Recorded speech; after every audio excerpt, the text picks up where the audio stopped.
When we picture the final year on the Eastern Front of the Second World War, we picture the unstoppable momentum, the great tidal wave of the Red Army, smashing its way to Berlin, and Germany all but defeated.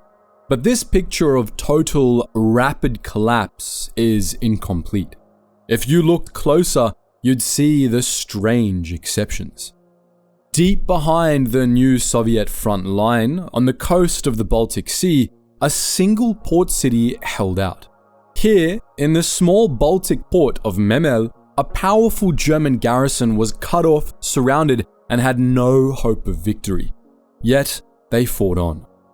This is the story of that forgotten fortress of World War II, and it's the story of why this small Baltic pocket, Klaipėda, then known as Memel, became one of the hardest and strangest corners of Europe to win.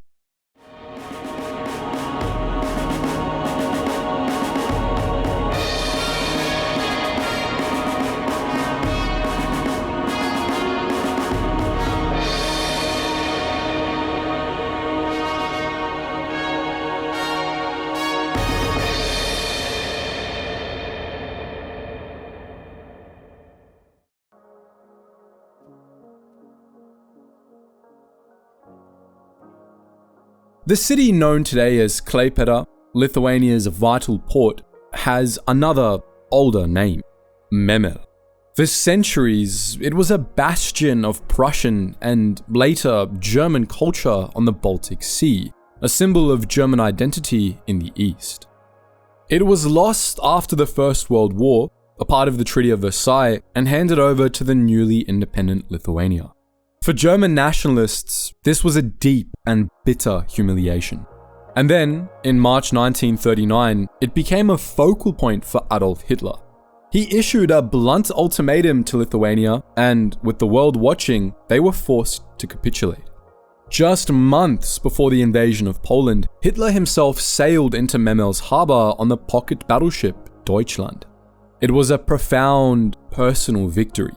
He stood on a balcony in the city and gave a speech, cementing Memel in his mind as a non-negotiable symbol of his will and of Germany's destiny. This symbolism was welded to immense and immediate strategic importance. Memel was a critical deep-water port, one of the few in the region that was virtually ice-free year-round. It was a major base for the Kriegmarine's U-boat fleet, a vital training ground, and a critical artery for shipping Swedish iron ore, the lifeblood of the German war machine, from across the Baltic. This potent combination of deep symbolic pride and critical strategic value made Memel a flashpoint. By mid-1944, that flashpoint was set to explode. The Wehrmacht was reeling after the disaster of Operation Bagration, a colossal Soviet offensive that had utterly obliterated Army Group Center. The Red Army was now at Germany's border. For Hitler, abandoning his symbolic prize of Memel was unthinkable. He saw retreat as a moral failure and formalized this into his suicidal fortress policy. Key cities like Memel were to be designated Festungen, to be defended to the last man. For German generals, this policy was a strategic nightmare. It overrode all military logic, preventing tactical withdrawals and trapping their best, most experienced troops in static positions. They were being ordered to turn their armies into martyrs. And in the autumn of 1944, the Soviet tide was heading straight for Memel.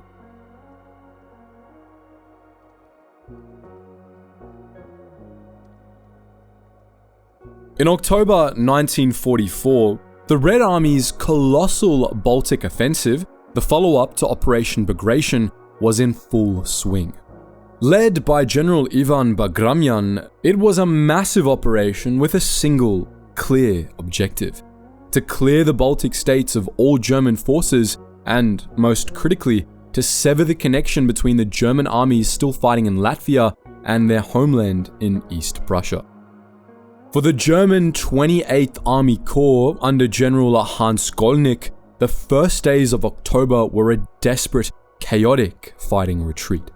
Bagramyan's forces advanced with breathtaking speed, their tank spearheads punching through the exhausted, overstretched German lines.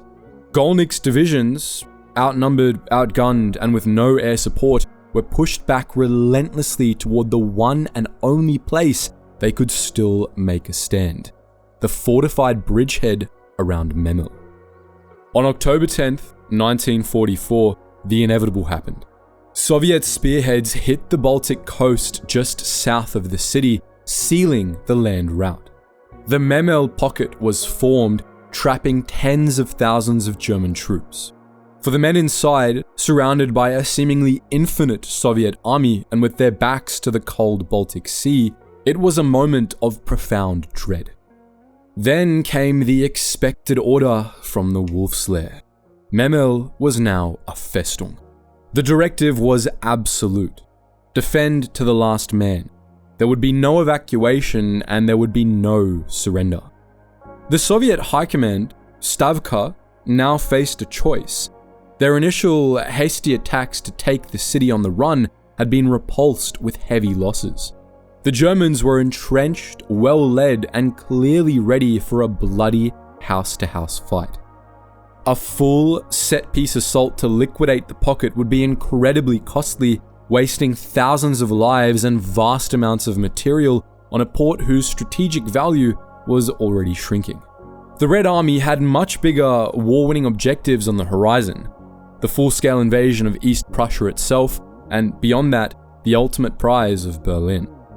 Compared to these goals, Memel was a sideshow. The trapped Germans, while strong, weren't a strategic threat. Seeing the bigger picture, the Soviet generals opted to contain the pocket. A minimal screening force would pin the Germans down, allowing the Red Army's main strength to be saved for the battles that truly mattered. Memel, they decided, could wait.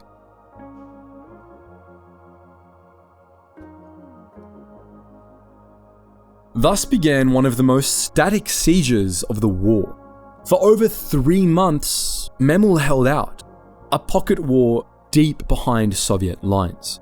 The garrison held on stubbornly thanks to 2 critical, unique advantages. First, and most important, was the German Navy. As a port, the Kriegsmarine could still reach it, meaning the garrison couldn't be fully starved out. The Navy showed up in force. The heavy cruiser Prinz Eugen, along with the Lützow and a flotilla of destroyers, sailed into the bay and became the garrison's heavy artillery. This naval gunfire broke up multiple Soviet attempts to tighten the noose, obliterating troop concentrations and supply lines. Simultaneously, a sea bridge of smaller transports ferried in essentials like ammunition and food. Just as importantly, they served as evacuation vessels, ferrying out thousands of wounded soldiers and, critically, tens of thousands of civilian refugees. The pocket's second advantage was the Curonian Spit. This impossibly thin, 60-mile-long sandbar that stretched south from Memel to German-held Königsberg was a delicate ribbon of sand and pine.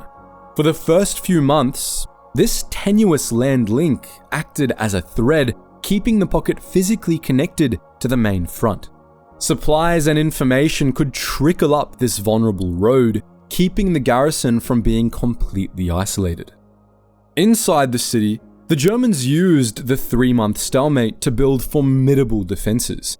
They laid minefields, built bunkers, and fortified the city's cellars.